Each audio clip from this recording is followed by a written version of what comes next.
Dubai visit വിസയുമായിട്ട് Abu Dhabi എയർപോർട്ടിൽ വന്നിറങ്ങാൻ കഴിയുമോ?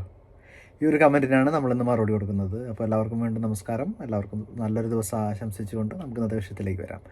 ഒറ്റ വാക്കിൽ ഉത്തരം പറയുകയാണെങ്കിൽ കഴിയും എന്നാണ് ഉത്തരം. നമുക്ക് ഇങ്ങനൊരു സംശയം ഉണ്ടാവാൻ കാരണം എന്ന് പറഞ്ഞാൽ നമ്മൾ കൊറോണ ടൈമിലാണ് ഇങ്ങനെ ആദ്യമായിട്ട് കേട്ടത്. അബുദാബി എയർപോർട്ടിലേക്ക് വരണമെങ്കിൽ നമുക്ക് അബുദാബി ഇഷ്യൂ ചെയ്തിട്ടുള്ള വിസിറ്റ് വിസ ആയിരിക്കണം, അതുപോലെ അല്ലെങ്കിൽ ഇവിടെ ഏതെങ്കിലും ഫസ്റ്റ് ഡിഗ്രി റിലേറ്റീവ് വേണം, അങ്ങനെയൊക്കെയുള്ള കോംപ്ലിക്കേഷനൊക്കെ ഉണ്ടായിരുന്നു. ഇപ്പോഴത്തെ അവസ്ഥയിൽ നമുക്ക് UAE ഏത് എയർപോർട്ടിലും നിങ്ങൾക്ക് വന്നിറങ്ങാം നിങ്ങളുടെ കയ്യിൽ വിസിറ്റ് വിസ ഉണ്ടെങ്കിൽ. പക്ഷേ അതിനകത്ത് ഞാൻ നേരത്തെ മുമ്പ് പറഞ്ഞിട്ടുള്ളത് പോലെ തന്നെയുള്ള ആ 4 ഡോക്യുമെൻറ്റ്സ് മസ്റ്റായിട്ട്, അല്ലെങ്കിൽ 4 കാര്യങ്ങളാണ് നിങ്ങൾക്ക് മസ്റ്റായിട്ട് ഉണ്ടാവേണ്ടത്. ഒന്ന്, നിങ്ങളുടെ കയ്യിലുള്ള പൈസ മിനിമം 3000 ദിറംസ് മുതൽ 5000 ദിറംസ് വരെ നിങ്ങൾക്ക് ചിലവിനുള്ള പൈസ ആയിട്ട് കാണിക്കാൻ കഴിയണം. ബാങ്ക് സ്റ്റേറ്റ്മെൻറ്റോ ക്രെഡിറ്റ് കാർഡോ കയ്യിൽ ലിക്വിഡ് ക്യാഷോ എന്താണെങ്കിലും കുഴപ്പമില്ല. രണ്ടാമത്തതെന്ന് പറയുന്നത് റിട്ടേൺ ടിക്കറ്റാണ്. റിട്ടേൺ ടിക്കറ്റും അതുപോലെ തന്നെ നിങ്ങൾ ഇവിടെ ഓവർ സ്റ്റേക്കൊന്നും നിൽക്കില്ല എന്നുള്ളത് തെളിയിക്കാനായിട്ട് റിട്ടേൺ ടിക്കറ്റ് കാണിക്കണം.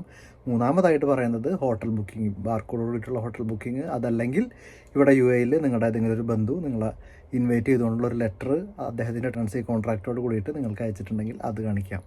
അവസാനം നിങ്ങളുടെ പാസ്പോർട്ടിൻ്റെ വാലിഡിറ്റി മിനിമം 6 മാസമെങ്കിലും ഉണ്ടെങ്കിൽ നിങ്ങൾക്ക് വിസിറ്റ് വിസയുമായിട്ട് UAE ഏത് എയർപോർട്ടിലും വരാം. വീണ്ടും കാണാം. ബൈ.